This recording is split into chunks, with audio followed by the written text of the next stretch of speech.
Hey everyone, I'm Gabu and I passed JLPT N1 this past December. And now I just kind of feel like this is a good spot to look back on JLPT, my opinions on it, see if I can give any advice to anybody who's interested in the test, and answer the questions that a lot of you gave me. So we can start off with, what is JLPT? We're going to ask Google. The Japanese Language Proficiency Test, JLPT, is the world's largest, most recognized, and standardized exam for assessing the proficiency of non-native Japanese speakers. It features 5 levels, N5, the easiest, to N1, the hardest, evaluating reading, listening, and language knowledge via multiple choice questions. To kind of sum it up, JLPT is a test that tests how well you can comprehend Japanese. Also, when you pass the test, they send you a certificate that serves as certification for your Japanese proficiency. So then, why do people try and take the JLPT? As for why people take the JLPT, it usually kind of separates itself into 2 different groups. So because the JLPT is an official certification of your Japanese proficiency, some Japanese companies and universities actually require it for admission. So people who want to work in Japan or go to a Japanese university typically have to take the JLPT to even get considered for that kind of thing. On the other hand, you have people who just want to test their Japanese or prove that they're good at Japanese to themselves or their friends. In my case, I actually started off studying Japanese without thinking of taking the JLPT. After studying for about 6 years and getting pretty fluent, a lot of my Japanese friends and friends who had already taken the JLPT suggested that I take it too. With the logic being that it is a certification that can go on your resume, and it does kind of count towards your credibility as far as it being a Japanese speaker goes. So about a year ago, I decided that it might be time to take the JLPT. Obviously, I had never taken the JLPT before, so I wasn't really sure about what level I was at, but I knew I was pretty fluent conversationally, and I tried taking an N2 mock exam. I did pretty good on it, so I figured that must mean I should try and study for N1. Based on the results of the mock exam, I felt like my weak point was grammar, which made sense because I don't read as a hobby. Most of my Japanese practice was studying vocabulary and writing, and then speaking to people in real life or on Discord. So while I had pretty good listening abilities and I knew a lot of words, grammar felt like a weak point for me. I prepped using Shinkansen Master. I used the grammar one because that's all I really had time for. And I did some last minute listening practice on the way to the testing facility. So what was the test like? So the JLPT is a paper test with multiple sections. We started out with vocabulary checks and word knowledge, and then we went to reading comprehension, and after that we did the listening part. And all 3 of these parts are graded separately, and then you have one big grade overall. To pass the JLPT, you have to pass each little section while also passing the overall grade requirement. The grading is actually really complicated and it's kind of on a curve, and the minimum grade requirements depend on the level. So if you're thinking about taking JLPT, you might want to take a look at that first. Because I took a couple mock exams from the Todai JLPT website, I had a pretty good idea of what the test would be like. Needless to say, I ended up passing, and while there are some good things I think about the JLPT, I kind of have some cons too. But I'll just start with the pros. One thing that I think JLPT is good for is it's a convenient way to track your Japanese progression. And what I mean by that is, the JLPT structure makes a really good pathway that's easy to follow if you don't have a direction for studying Japanese. There's also tons of material about JLPT and a bunch of JLPT prep books you can go through to study. And since it is a comprehension test, at the end of the day, it is a pretty good way to tell how much Japanese somebody can understand. Plus, having a certificate with you kind of boosts your credibility and can come in handy if you want to go to Japan someday. But here are the cons. You might have noticed, but the JLPT doesn't actually test your speaking or your writing skill. This is actually a pretty common misconception that a lot of beginners and even Japanese people who don't know about the JLPT have. A lot of people will assume that you can speak like a native if you passed N1. However, like myself and a lot of other people who have passed N1 will tell you, it's not that simple. While the JLPT can be a great way to tell how much Japanese someone can understand, it doesn't really give much information about how well they can speak. and actually zero information on if they can write or not. Now, obviously, somebody who's put enough time into studying Japanese should naturally be able to speak to some level, but once you've spent enough time socializing within a Japanese study sphere, you'll meet people who can speak fluently and can't really read, or can read anything and can't really speak well. It's just really important to remember that language study is complicated, and how good somebody is at a language isn't simply a score on a standardized test. Also, while JLPT is a convenient way to structure your learning and a great resource for beginners to start studying Japanese with, JLPT isn't the only way to study Japanese. Conversation, reading, and writing are all different areas of language that we have to put time into to get good at. So prepping for a test might not give you the result you're looking for, which kind of leads into the advice I'd like to give everybody.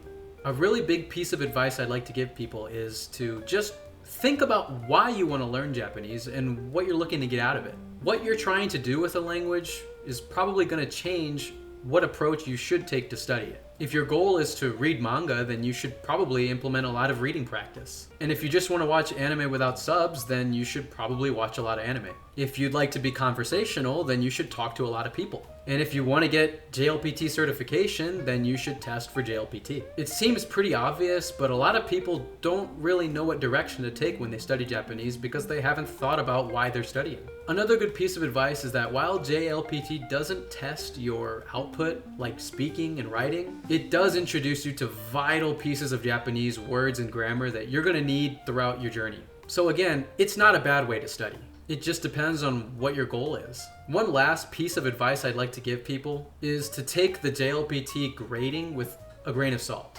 The grading is relative, which means that you're graded based on how well you did compared to others. For example, I got max score on my reading comprehension portion and got like a mid score on my listening, which was really surprising to me because I'm basically always speaking Japanese with my friends. I kind of assumed that my listening would be the highest, especially because that's what was the highest on my mock exams. But comparatively, I had a really good reading comprehension score, which also means that everybody else did pretty good on the listening portion also.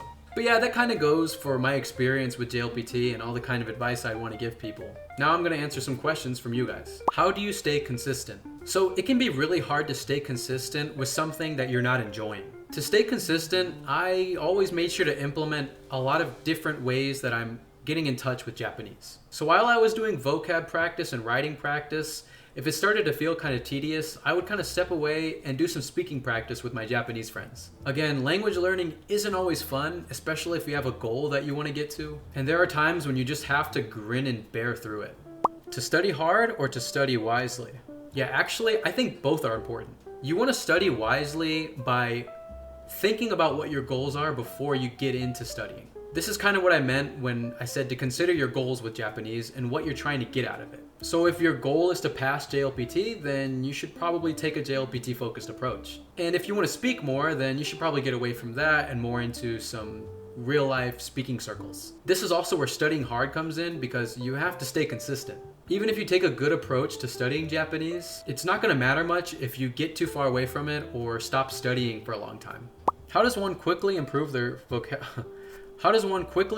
vocabulary in Japanese? So yeah, honestly, taking in any kind of media or basically any kind of Japanese at all is a good way to get vocabulary. There's a novel Japanese study method called AJAT. You should look into it. It's mainly input focused, so it's probably not going to help too much for your speaking, but it promotes a lot of reading and an input based approach to increase your vocabulary super quick.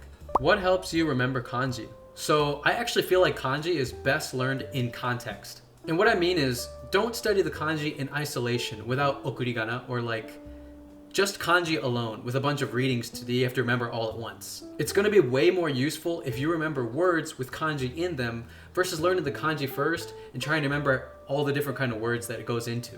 It's also way easier to separate the different words and the way to read those words than to try to remember all the readings for one single kanji. An example of this is the kanji for ikiru. It has a bunch of different readings that are probably best learned separately.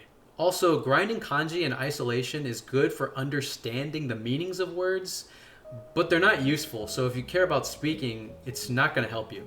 How did you get better at output? So yeah, outputting is one of those things where you just have to do more of it to get better at it. When we're learning a new language, you're kind of developing new neurological pathways in your brain. Also, the input part of your brain is different from the output part of your brain. They're in completely different locations. So just inputting is not going to help you output that much. And so when we're learning a new language, it can feel really hard to pull your knowledge from the inside of your head. But once you do it so many times over and over again, your brain kind of gets better at taking shortcuts to get those words, which just makes you more fluent. So yeah, just output more.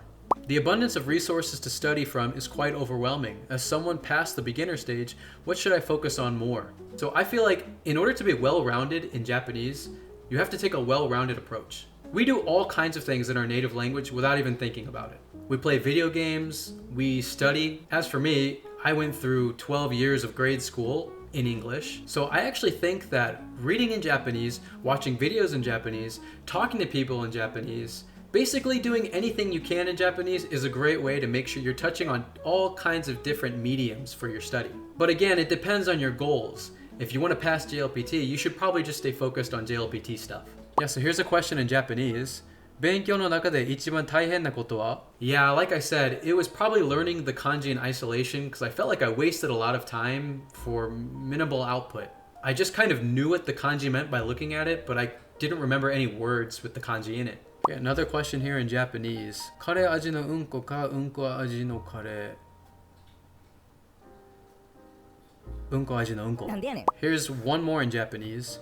自分が使った教材の中で一番使いやすかった、または理解がしやすいなって思ったのは? Yeah, so even though I've never used it, I feel like Anki looks like a great way to learn Japanese vocabulary. Also, there's audio attached to the flashcards, which is going to help with your pronunciation.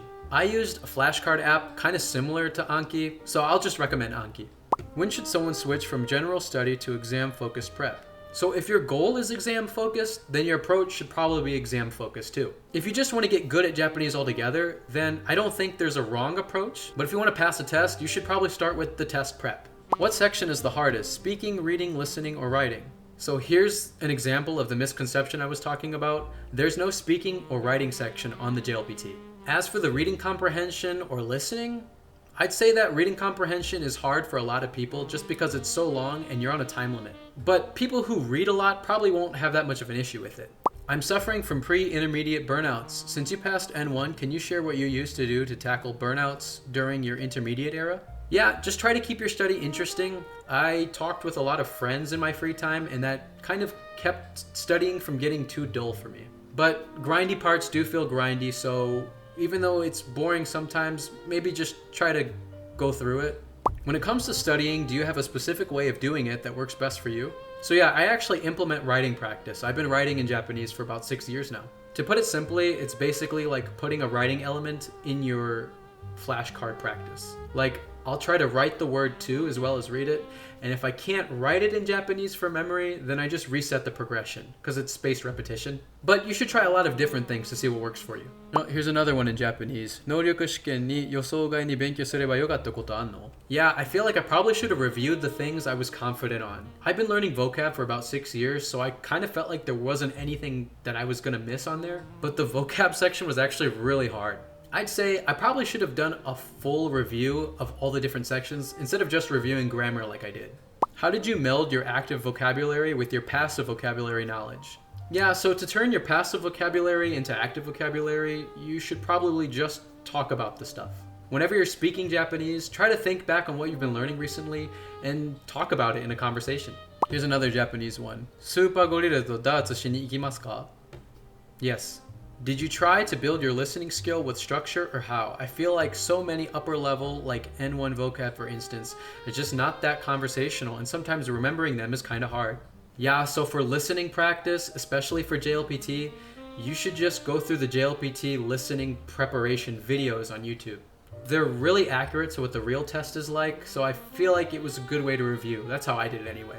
It's also good to think about why you're having listening problems. If it's a vocabulary issue, as in you just don't know the words, you can just learn the words through vocabulary practice. But if your issue is that you can't understand what they're saying or pick apart the words, then you should probably go down a level for listening practice. So yeah, that's most of the questions I got. A lot of the questions kind of ask the same thing, so I just simplified it. But if you feel like I didn't answer a question that you have about JLPT, feel free to ask in the comment section. I have like no subscribers, so I'll definitely see it. So yeah, thanks for watching. If this gets like a decent amount of views, or if my friends ask me to make another video, I will. Maybe it'll be about Japanese study, or maybe it'll just be about speaking Japanese, since that's what most people ask me about. If you have any video recommendations, also you can ask in the comments. Okay, thanks for watching.